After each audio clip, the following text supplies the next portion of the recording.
Hello everyone, welcome back to our Maya rock project. Started in ZBrush, but we are now inside of Maya. So what we got to do now is we need to generate UVs for our rock before we send it over to our texturing program, which is going to be Substance Painter. So if you've never done UVs before, no worries. We're going to go through it. I'll make it seem as simple as I can. So inside of Maya, we have a UV editor. So we're going to click on this icon right here. This will create two different panels. So we pop that open. So we now have our 3D viewport over here and a orthographic view over here. So we're going to turn this into our UV mapping area. So at the top here, you'll see there's an option that says panels. We're going to go to panels. We're going to go down to panel. And then we're going to go to UV editor. It's at the very bottom. Alternatively, if you want, there is a UV editor shortcut on your shelf right here. But for now, I'm just going to use it this way. It's the way I like doing it. This one kind of creates its own huge window, which if we're doing with one screen, this is just isn't ideal. Okay, so next we're going to do this mess here we have going on the left-hand side. That is the UVs that currently exist for our rock, which is not what's going to be usable for working on texturing, because all these are not clean, laid out, or and they're overlapping. That's the biggest problem. So what we're going to do is we're going to make sure our tab over here, mine's currently set to rigging because that was the last thing I did over here. We're going to change this back over to modeling. Okay, so now I have a menu option that says UV. I'm going to go to UV and we're going to do automatic to begin with. Okay, I didn't like that because I don't have this selected yet. So we're going to do right mouse button, object mode. Okay, it thinks I'm still in quadron mode. Okay, go object mode. There we go. So now I can go to UV and automatic. There we go. So what this did is just made it to where Maya was like, okay, well, I'll just generate UVs best I can from a 3D perspective, and it just lays them out in this one by one area. And this is important. You want to make sure that your UV islands, that's what these little puzzle pieces are, they're called UV islands or shells, that they're all inside this one by one area. Okay, so I usually like this to be a little bit cleaner since this has too many pieces for my in my opinion. So let's start out by turning off this textile density portion. Let's isolate this rock here away from the high res so I can see what I'm doing. So to do that, there's this little icon right here. It looks like a little selection box with an arrow in it that will isolate whatever you have selected. So since my rock is selected, it'll be the only thing in the isolation box. So click on that. So now the high res has gone away, and now I've got just my just the retop in here. Okay. So from here, I'm going to go to UV shell mode. Let's see what we got here. So that is the bottom section. I kind of feel like this portion, this little piece right here, should be included in this one over here. So I'm going to go to edge mode. I'm going to take this one here, go to cut. So edge mode, cut and sew, cut. So now this piece right here, this part of this UV island, click on the move tool, is now free to go wherever I want to. I basically just want to sew it in back over here. So I'm just going to go to edge mode. I'm going to select these three edges, and you can see they highlight in beige on the one that I just cut free. I'm going to go to cut and sew, move and sew. Now it's part of this again. Okay, so that part is good. Happy with this one. I'm going to move it over here. I can see that it also has what looks like part of this. You know, it just seems, boy, this is kind of broken apart. Some pieces, like this piece right here, should be connected, right? So if we got this piece and this piece, like they should be sewn together. So I'm going to go to edge mode and select these edges.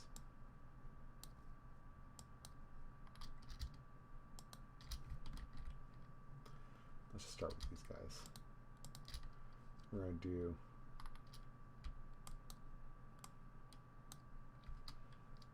okay. Yeah, I actually had some on this side.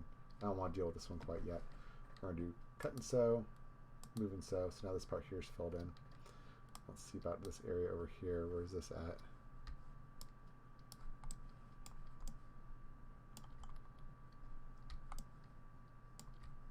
Okay, let's just see what happens if I do move and sew. Okay, so it is part of this guy up here. Okay, so it looks like this piece, and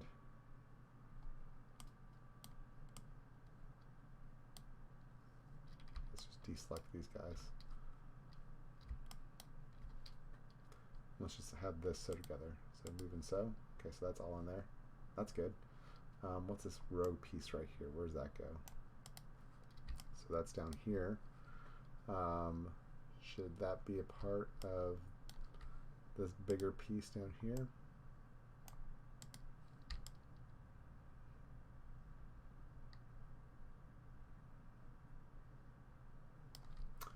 Okay, so this is kind of like, you know, like there's no right or wrong when it comes to, like, you know, where these all land, but I've kind of, like, you know, just got to the point where I look at it and I'm like, well, if the textures are running across here, like, where do I want them to possibly have issues at? And if, like, this clearly, like this piece right here, should belong to this island, then I want to fix simple problems like that.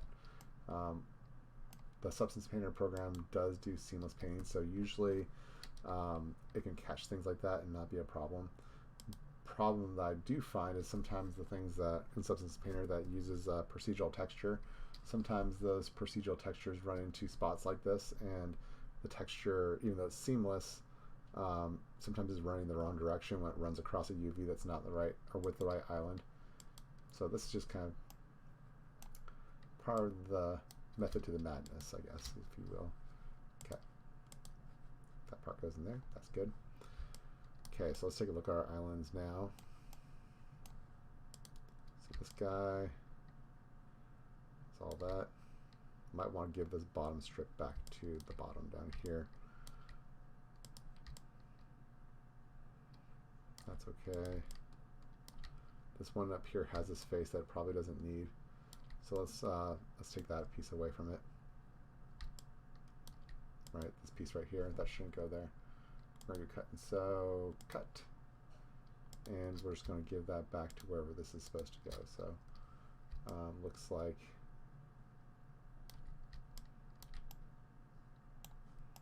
go back to UV shell, this guy here. Looks like it's just this part right here. So we're going to do move and sew. Okay, so that part's there. That's good. Where's this guy go? He looks like he's doesn't have a home. Okay, so let's give this to this shell over here. Okay. So it belongs down there.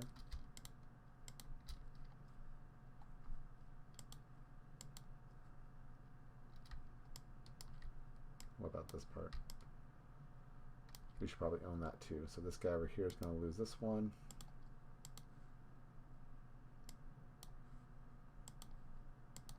Okay, I think I'm content with that. So next thing I'm going to do is I'm going to go to object mode. Okay, and I'm going to go to mesh display, soften harden edges. Okay.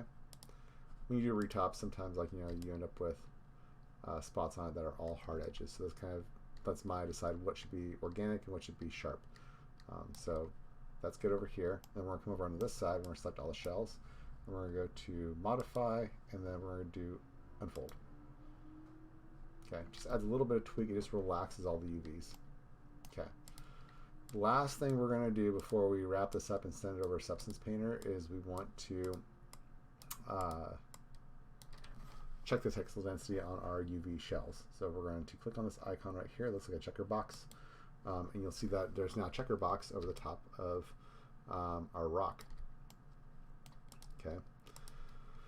So the idea here is that the squares are supposed to be the same size consistently around. So you want to check, be like, okay, does that square look about the same size as that square? It looks pretty close. I'm okay with that. That looks pretty close. Okay. This side may be a little bit bigger than the rest of them. So let's figure out which one that one is. So this guy here looks like the squares are bigger, which is kind of the opposite of what you think it is. So if the squares are bigger, that means it's smaller on this in this area here, because the checkerboard is over the top here. So if the squares are bigger, that means that this island is smaller, making the squares bigger on the model. So if we want to be smaller squares, then we actually have to make the UV island bigger so it encompasses more squares, which changes the size. So if I hit R for scale, and I grab the center part here so it scales uniformly, and make it slightly bigger, you'll see that the sizes of the squares are getting smaller, and we're getting it with more squares on there. So something maybe right about there is probably good. And then also make sure it stays inside here. Okay, so that's pretty good. From here, we can go ahead and save, because we're done with our UV mapping portion. And we're ready to now export. So we're going to make sure this is named right. We're going to call this one rock, and we're going to call this rock low. The naming convention, low and high, is important. Substance Painter looks for those names when it comes to their bake. So we're going to call this one high. Okay. And we're going to go to File, Export Selection. Over to our desktop, Class Projects. We're going to call this one Rock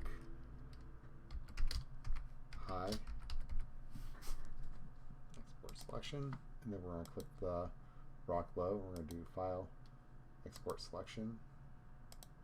It's going to be Rock Low. Okay, and you guys might have noticed that the high didn't get UVs, and that's fine. The high doesn't need UVs. The high is where we're getting our baked information from, so it doesn't go into any UVs, and it just gets baked into the low UVs of the low rock. So the high doesn't need its own UVs. Okay, so we are done with Maya. We now get to go into yet another program. I know this whole pipeline of texturing might be a little overwhelming at first, but as you get into the rhythm of it, it'll make sense. Okay, so we're now closing this one, and we're now going to open Substance Painter. So you guys may be dealing with a newer version of Substance Painter than I am, but it generally works the same. If you're in my classroom with me, I'll show you the differences between this version of Substance Painter and whatever version you happen to be using. The premise is the same though. So we're going to go to File and New. And we're going to go to Select. And we want to, we're going to do Desktop and ZBrush Class Projects. And we're looking for Rock Low. Okay, we're going to open. All these settings in here are fine. Document size starts out at 1K. We're going to eventually want this to be at 2K, but we're going to leave this alone for now. Those help us with our work. There's our rock. Okay, so now we can go over to our layers. I'm sorry, texture set settings. Nope, it was where we started. Texture set settings. Okay, I was thinking texture set list. That's where I got confused. Texture set settings is where we want to be at. And down below, you'll see that it says underneath mesh maps there is bake mesh maps. That's what we're after. We'll go ahead and click on that. That'll open up this window. We now need to bring in our high. So to do that, where it says high definition mesh, we'll click on the little piece of paper next to it, and we're going to do rock high. And hit open. Okay, there it is. And then it'll go through and bake all these maps. And these maps are what Substance Painter uses to procedurally generate textures over the top of 3D objects. The only one we don't really need in here is our ID map, because we don't have an ID model that we're bringing in. I'll explain that in a future lesson, but we don't need it for now. And then we can just go ahead and hit Bake Initial Maps. So it does this very fast.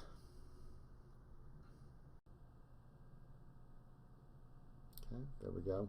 You can see down here, here's our initial maps. We have some seams that kind of pop up here, and that's okay. We might be able to fix those going forward, but I'm going to let that ride for now. Okay, now we're going to, let's scroll back up here. We're going to change this over to layers.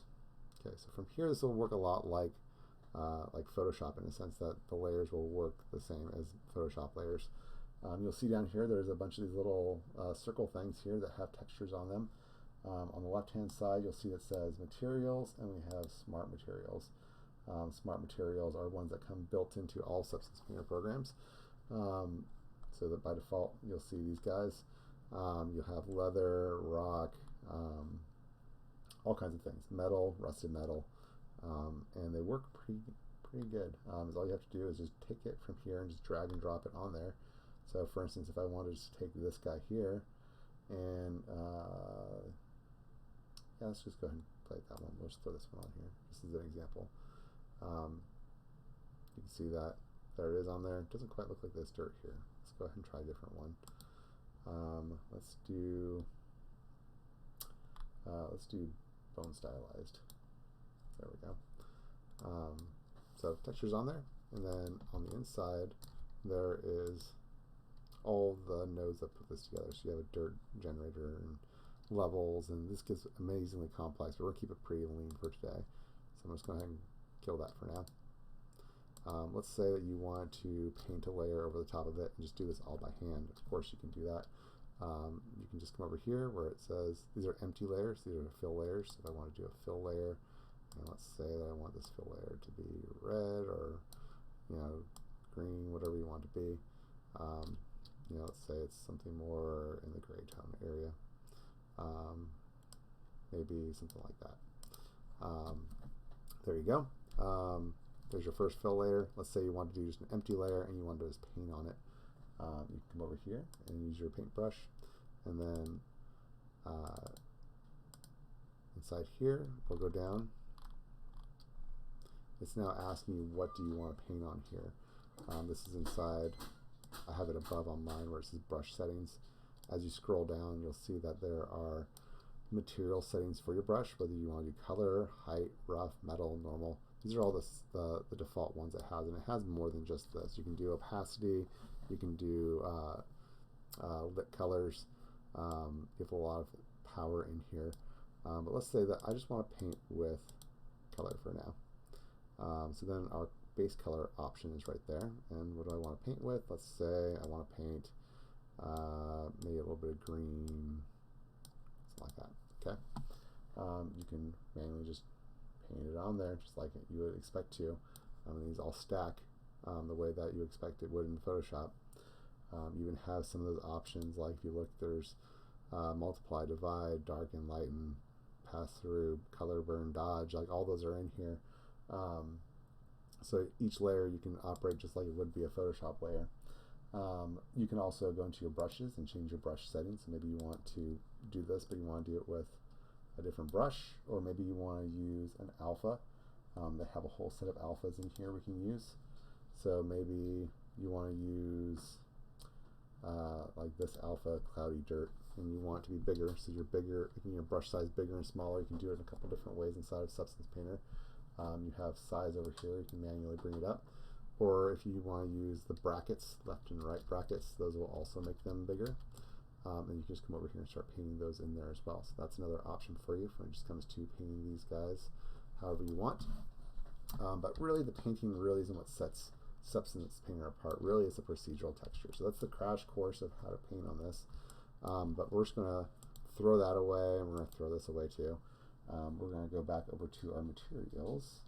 And you can go over to Substance Materials and download all these offline if you want more expanded materials than the ones you get just from the Smart Materials. So let's see here. I have a few that I've already downloaded that I really like playing with. So we have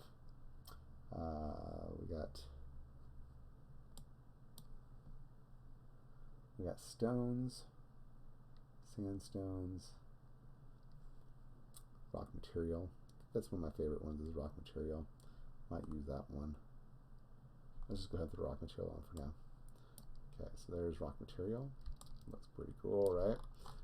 Almost no work, just procedurally added on there. It's the reason why I didn't add any cracks on there, because I knew this part here was going to do a lot of the work for me.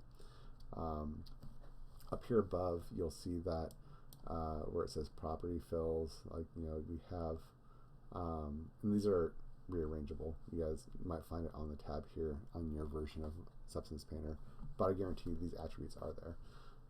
So we have scale. I can come over here and adjust the scale, make it to where like this covers more. The larger you make it, the easier it is to see the pattern. So try not to go too big, but maybe somewhere right in there is okay, or it depends on what you want.